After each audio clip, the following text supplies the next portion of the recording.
Salamu alaikum, barkanku da zuwa tashar Sirrin Lafia. Sunana Amira. A yau za mu tattauna game da wata cutar da mutane da yawa ke fama da ita ba tare da sun sani ba.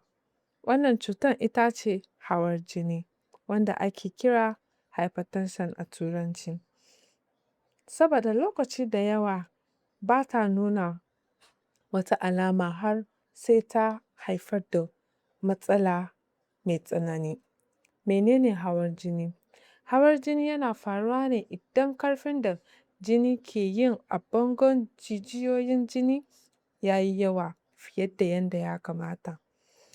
Idan ba a kula da shi ba, za a iya lalatar da zuciya, ƙwaƙwalwa, ƙoda da sauran jiki. Abin da ya sa ake kiransa shiru-shiru yana kashe mutane shine saboda mutane da yawa ba su jin wata alama. Wasu na iya rayuwa da hawan jini tsawon shekaru ba tare da sun sani ba, sai dai idan an auna musu jini ko kuma idan cutar ta haifar da matsala kamar bugun jini, ciwon zuciya ko gazawar ƙoda. Wasu abubuwa da ke ƙara haɗarin kamuwa da hawan jini sun haɗa da yawan cin gishiri, rashin motsa jiki, yawan ƙiba, shan taba, yawan shan giya, damuwa mai yawa da kuma gado. Labari mai daɗi shine cewa za a iya rage haɗarin hawan jini ta hanyar cin abinci mai kyau irin su ganye da sauransu. Rage amfani da gishiri, a rage cin gishiri da su zallan magi.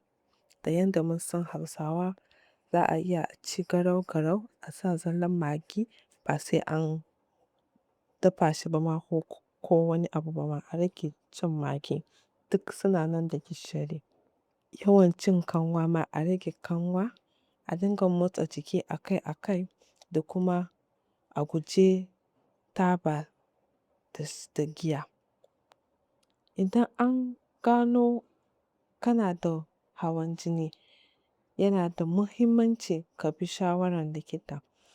Ka rinƙa shan magunguna da aka rubuta maka yanda ya kamata, kuma kada ka bar shan magani don kawai ka samu sauƙi. A dinga sha akai-akai.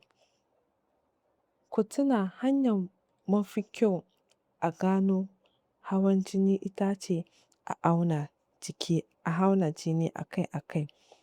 Kada ku jira sai cuta ta nuna alama kamin ku ɗauka mataki. Idan kun amfana da wannan bidiyo, ku danna like, ku subscribe ga tashar Sirrin Lafia. Sannan ku raba wannan bidiyon domin sauran mutane su ma su amfana. Ni ne Amira, sai mun haɗu a wani shirin na gaba. Ku kasance cikin ƙoshin lafiya.